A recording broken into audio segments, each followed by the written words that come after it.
You can't even imagine the glitz and glamour of the celebrity world, can you? Coming from an orphanage, said a woman at the reunion, mocking me. I grew up in an orphanage, without parents. Knowing this, she has always ridiculed me. And compared to that, you're just pitiful, raised in an orphanage with hardly any connections, completely alone in the world, aren't you? She bragged about her happiness, flaunting her engagement to a wealthy heir. Just as I was getting fed up with her attitude, a beautiful woman appeared. My name is Ryan. I'm just an ordinary 25-year-old man, but there's one thing that sets me apart from others. I don't have parents. I've been living in an orphanage as long as I can remember. I don't know much about it and don't want to, but apparently, my parents died in an accident when I was less than a year old. It's a sad story, but since I can't remember their faces or voices, I never really felt the sadness. The orphanage staff were sometimes kind, sometimes strict. Thanks to them, all of us who grew up together were full of compassion and grew up properly. When I started elementary school and met friends outside the orphanage, I realized my situation was rare. At parent-teacher events, I was always the only one without parents. The teachers from the orphanage would come to events like sports days and concerts, but they weren't just there for me. They came for all the kids from the orphanage. At my first sports day in the first grade, I felt lonely for the first time for not having blood-related parents. Besides the loneliness of not having parents, growing up in an orphanage had other downsides. Hey, homeless, you don't have a home, do you? Poor thing. Some classmates would tease me after finding out about my circumstances. I do have a home. That's not a home. It's more like a kindergarten. To me, the orphanage where I was raised was definitely my home. In fact, since that's all I knew, I even thought it was normal. Besides, I do have a family. A family without a mom and dad. What kind of family is that? I truly thought of the teachers and my peers as my family. Now as an adult, I wonder if blood relations are really that important to being a family. But back then, I couldn't say anything and just froze. One classmate, Emma, was particularly harsh in her teasing. She was always bright and seemed to be the center of her group. Look at this, isn't it amazing? I bought it on a trip to Hawaii. After long vacations like summer break, she would always brag about something. She'd talk about family vacations or staying at a relative's vacation home. It would have been fine if she just bragged, but look at this, Ryan. I bought it on a family trip. It was so fun. Well, you probably wouldn't know about that. That's how she used to mock me. She probably felt superior by using my upbringing in an orphanage as leverage. I didn't envy her travels because I had fun in the orphanage, but it was frustrating. I told her many times to stop teasing me, but she never listened. Eventually, I got used to it and gave up. By some twist of fate, I ended up going to the same high school as Emma. Even at 16 and 17, she continued to ridicule me. I hadn't told my friends about being raised in an orphanage, but one day, she let the cat out of the bag. Emma told me, "Is it true you were raised in an orphanage?" Yeah, actually, it's true. I wasn't hiding it out of shame. I just thought it would be a hassle if more people like her, who had been laughing at me for nearly a decade, started to mock me. Really, sorry if I upset you. I just wanted to know if it was true. What? What do you mean, what? Unlike Emma, he didn't change his attitude after finding out I was from an orphanage. No, I just thought people would look down on me or distance themselves when they find out. What? That doesn't make any sense. I still remember being genuinely surprised by his unexpected reaction. He was an exception. Though not as extreme as Emma, most people seem to have prejudices against those raised in orphanages. Besides her, there were others who said heartless things. But I noticed a pattern. When I showed some sort of ability, their attitudes changed. I decided to focus on my studies and sports, believing it was my only path. My efforts paid off, and I achieved great results. Gradually, people began to gather around me, and I made close friends who I still keep in touch with. Maybe Emma didn't like this, but she continued to spread bad rumors about me. But I stopped caring about her antics. By ignoring her, I stopped giving her the satisfaction. Eventually, she stopped coming to me with her boasts. By ignoring her continuously, we drifted apart. As a working adult, I finally bid farewell to the strange connection with Emma. No one at work made fun of me for being from an orphanage. No one even bothered to ask about my family. Thanks to that, I felt comfortable and am now living a happy life. One day after work, I checked my cell phone and found a long message. It was from a high school friend. What's this? A reunion invitation. The one who contacted me as the organizer was the guy who didn't change a bit even after knowing about my background. He was a great friend, and I was excited at the thought of seeing him after such a long time. It's been a while. I'll definitely attend. Out of happiness, I immediately replied. Minutes later, I received thanks for confirming and details about the venue. Thanks for the invite. Looking forward to it. This should do. Wait a minute. A high school reunion meant that Emma, who always had something nasty or boastful to say, would also be there. Realizing this made me a bit anxious. But I quickly remembered the fun memories outweighed the bad, and I look forward to reuniting with friends. On the day of the reunion, when I arrived at the designated tavern for the reunion, there were more people gathered than I expected. Hey, it's Ryan. Long time no see. Hey, long time. How've you been? Pretty good, I guess. I sat near the organizer, ordered a beer, and started chatting with a friend. So, what's up with you lately, Ryan? Just the usual. Work and life are pretty mundane. That's good to hear. He mentioned that some of our classmates weren't in the best of situations. Some had quit jobs at exploitative companies, while others were recovering from major injuries at their manual jobs. As we drank our beers, sharing updates and reminiscing, I heard a commotion from the back of the room. Wow, Emma, that ring is amazing. Really, really. Where did you get it? The center of the excitement was none other than Emma. I couldn't see well from where I was, but apparently, she was wearing a lavish, opulent ring. Right, actually, I was proposed to by my wealthy fiancé.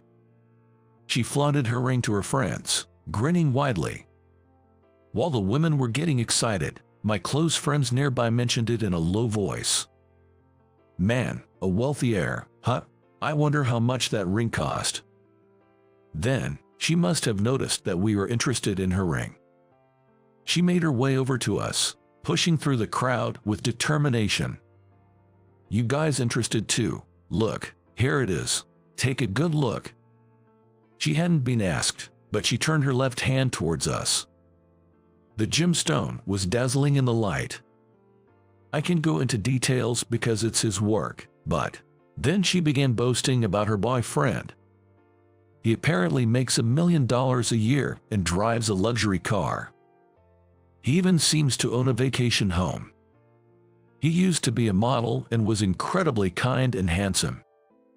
She was head over heels for him. I was almost impressed she could say the last part without any embarrassment. Well, you guys are just in a completely different league. Her unnecessary remark caused some irritation. Then, she turned to me with a laugh. You can't even imagine the glitz and glamour of the celebrity world, can you? Coming from an orphanage. She bragged about being born into the upper class, enabling her to marry into wealth. She spoke of her wonderful in-laws and how loved she felt by her fiancé, with a deliberately unpleasant demeanor. Compared to that, you're just pitiful, raised in an orphanage with hardly any connections, completely alone in the world, aren't you? I was just dumbfounded by her ignorance. You seem to be under some misconception. I began to say, about to reveal the truth. At that moment, I felt the warmth of someone's touch on my right arm. At the same time, a familiar sweet scent of perfume wafted over. "Excuse me, do you need something from my husband? Please don't cause any trouble." It was Sophie who intervened to restrain Emma. "She is my fiancée." "Oh, Sophie, you made it already." "Yeah." I hurried to finish up my work. She had an unavoidable job and was supposed to be late. She apparently finished her work early, determined to join the reunion. We smiled each other, surprising those around us. "Husband, wait, what? Ryan is Sophie's." "No way, man, you really did it."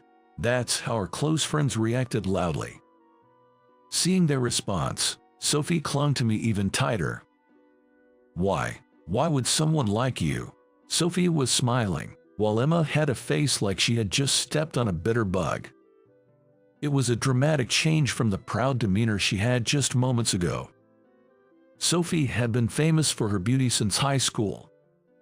Not just students from our school, but even those from other schools who heard rumors about her came to confess their feelings. But she herself seemed uninterested in such things. She politely brushed off everyone's advances. Being the daughter of a big corporation's owner, she was like an unattainable flower to me. She always had a chauffeur for school commutes, accompanied by a bodyguard-like driver. Even those who admired Sophie could only muster the courage to speak to her. Our close relationship started with our jobs. The company where I got a job offer turned out to be owned by Sophie's father. You're Ryan, right? I'm Sophie, from the same high school. Remember me?" She approached me one lunch break, a few days into the job. "Sophie, of course, I remember you. I knew the CEO had the same last name, Sullivan, as Sophie, but I never imagined he was her father." Miraculously reuniting at work, we often found ourselves collaborating on various tasks. Working together on major projects, we gradually grew closer. "Ryan, you're doing quite well, I hear. Your reputation has reached our ears." "Thank you, it's an honor. I was just trying to work like everyone else, but maybe with Sophie's support, my achievements kept piling up, and I somehow became favored by the executives. Even the CEO began to take an interest in me. Then one day, after work, I happened to meet Sophie. Ryan, do you have a moment?" "Sure, I'm free." I followed her, curious about what she wanted, and we ended up at a stylish bar. It didn't seem like a work-related conversation, and then she said something I never expected. "Ryan, I've fallen for you." Her words, though familiar, didn't make sense to me at first. "Wait, what do you mean?" "I mean, I want us to be together." I was beyond surprised, calm in my disbelief. I never thought she, whom I considered out of my league, would say such a thing. But should I accept her offer, I was hesitant. "Thank you, I'm happy." "I'm happy. But I definitely don't think I'm someone who matches her. An orphan with no parents. I believe someone more fitting should stand beside a lady from a large corporation. I'm really happy, but I'm not the right person for you, Sophie." "That's not true. You're great, Ryan. Even my dad likes you." "Thank you, but still, it's not right."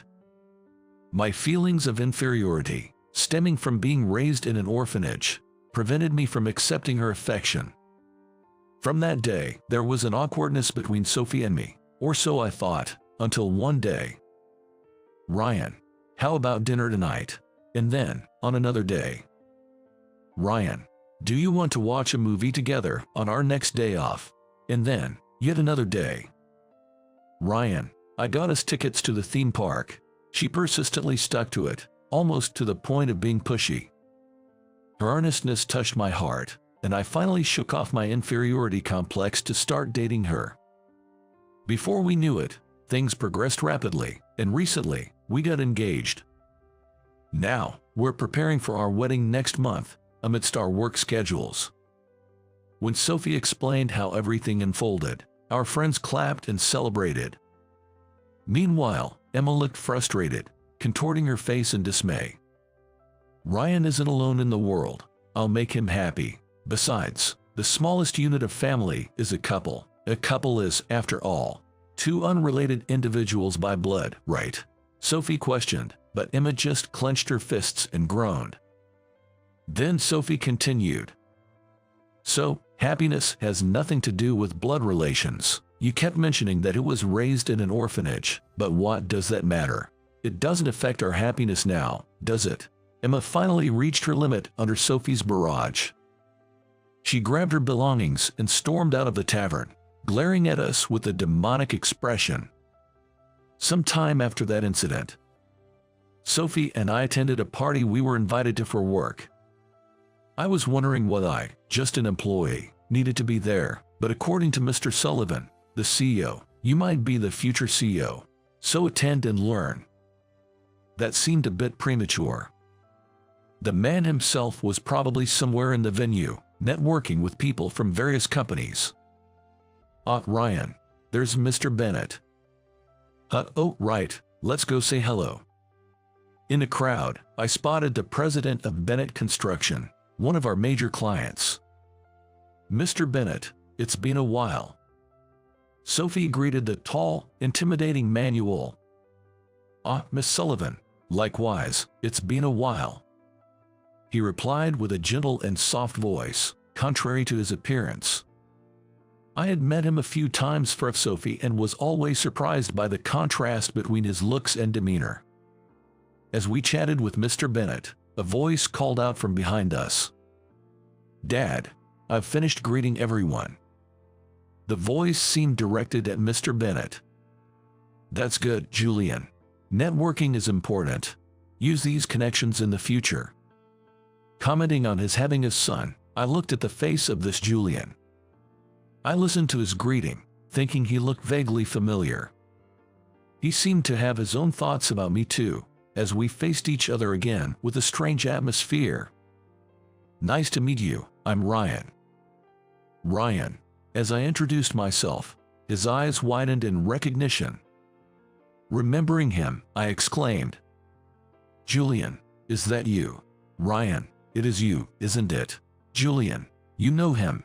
Asked Mr. Bennett, looking puzzled at us. He probably never imagined we had a connection. Yeah, we were in the orphanage together in the past.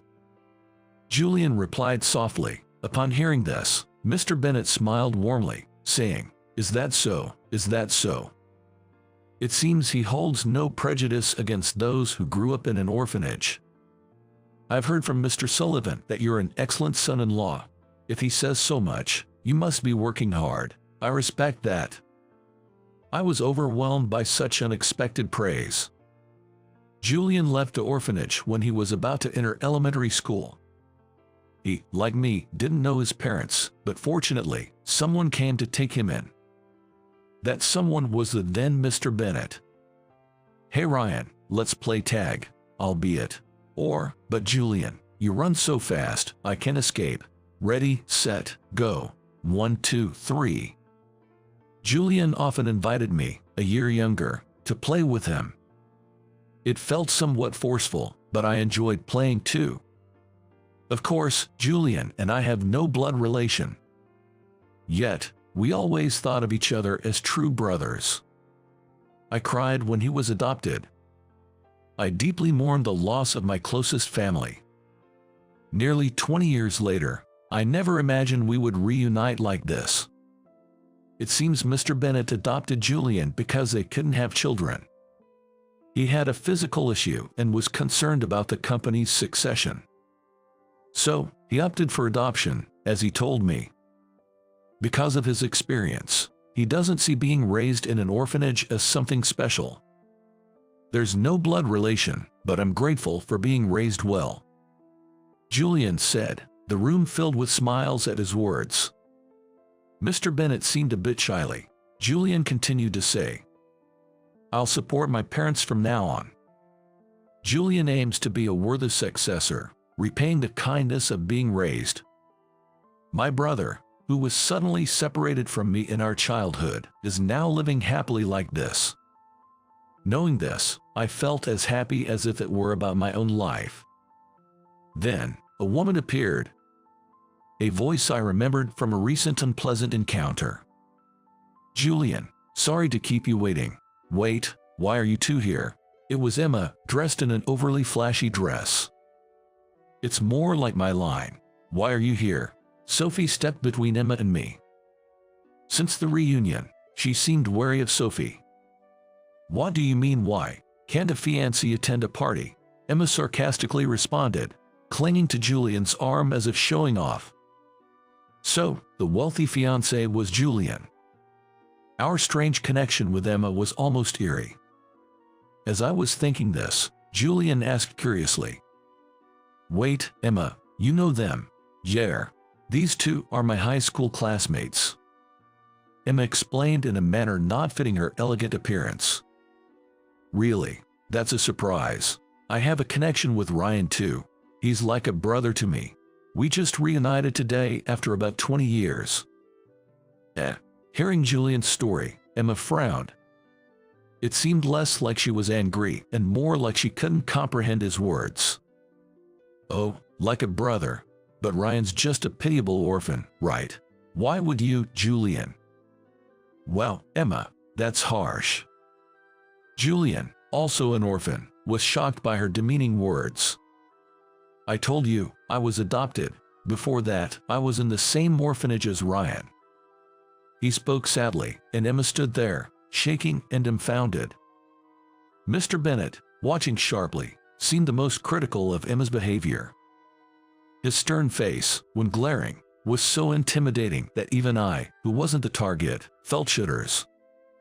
"Emma, do you have a prejudice against being raised in an orphanage?" Well, I wanted to say something too, but I was lost for words in this terrible atmosphere. Then Sophie spoke up.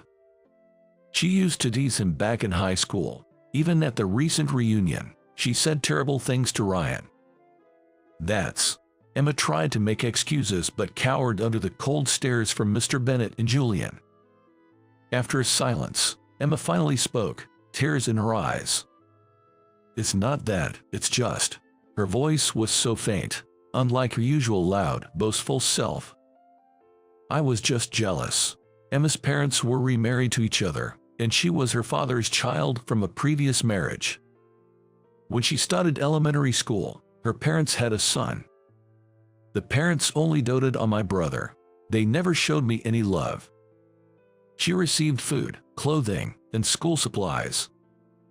Though it was more an afterthought, she did go on the family trips she used to brag about. However, the way her brother was treated compared to her was like night and day. She felt unloved, as she wasn't their mutual child. I wasn't abused, but I wasn't even allowed to interact with my brother. I never knew what family or siblings were supposed to be like. Then she met me. She learned from somewhere that I was raised in an orphanage, without a blood-related family. She had a family but no place in her home. I had no family, but a comforting place. Seeing me, who had what she lacked, she couldn't help but attack. That's why I pretended to be cheerful and exaggerated my boasts. I just wanted to fit in at school. Emma. She lined up boasts and lies, creating a circle where she was celebrated. Desperately gathering friends, she sought her place. Yet, the orphan with nothing was now smiling with friends. Seeing me, trusted and respected, her jealousy grew uncontrollable. "But you never cared," she said. I ignored her for convenience, but to her, it seemed Ryan had grown up. It's not that I didn't care. Her obsession and noise seemed pitiful, and she eventually stopped attacking. "So why did you say such things to Ryan at the reunion?" Sophie asked angrily. Emma, on the verge of tears, whispered.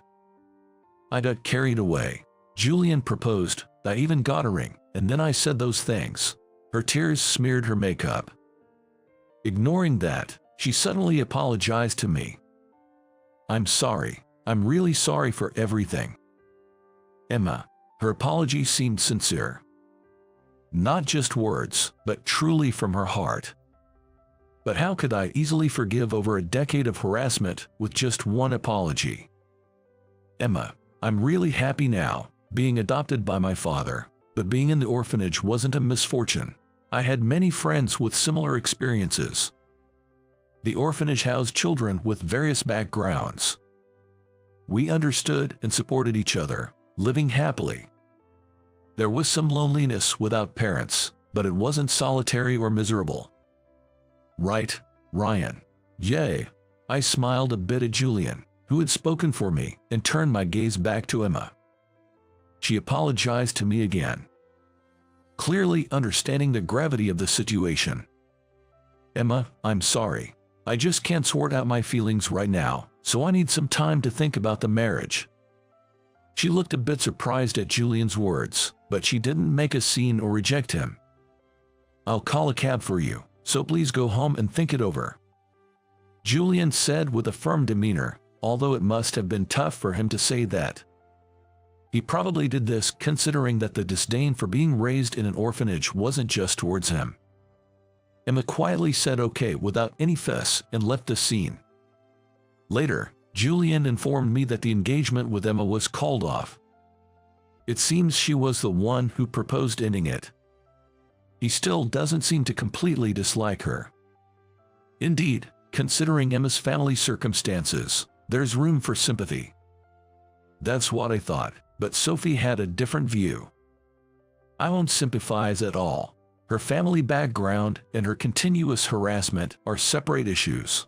We shouldn't pity her until it's clear she's really repented and changed, right? Well, you might be right. By the way, Sophie, you're kind of tough on Emma, aren't you? I was concerned about this since the reunion and the recent party, where Sophie was noticeably cold towards Emma. I asked her if there was any particular reason for this, to which she replied a bit sulkily. It's just a rivalry. Rivalry? In high school, I thought she liked you. I always assumed she was being snide to get your attention. Sophie said this shyly. That means she had been watching me since then. The fact that Sophie, admired by everyone, had such thoughts about me was quite a surprise. Really. Feeling both surprised and happy, I found Sophie even more endearing. Remember at the reunion, you said happiness doesn't need to be related by blood. That made me really happy. The fact that Sophie became part of my family, and that her family has been so good to me. For me, that was a great happiness. I think the bond is what's important in a family. Yeah, I think so too. Let's never forget this. Saying that, we shared a laugh. Our wedding. Since I had no relatives, it was a small ceremony in a church, just the two of us. The reception afterwards was planned to be grand due to company arrangements. High school friends and Julian were also going to be there. After saying my vows, I pledged not only to God but also to Sophie and to myself. No matter what happens, I want to cherish my family and deepen our bond. I want to be someone all those who supported me can be proud of. Divine light streamed through the stained glass as we made our promises for the future.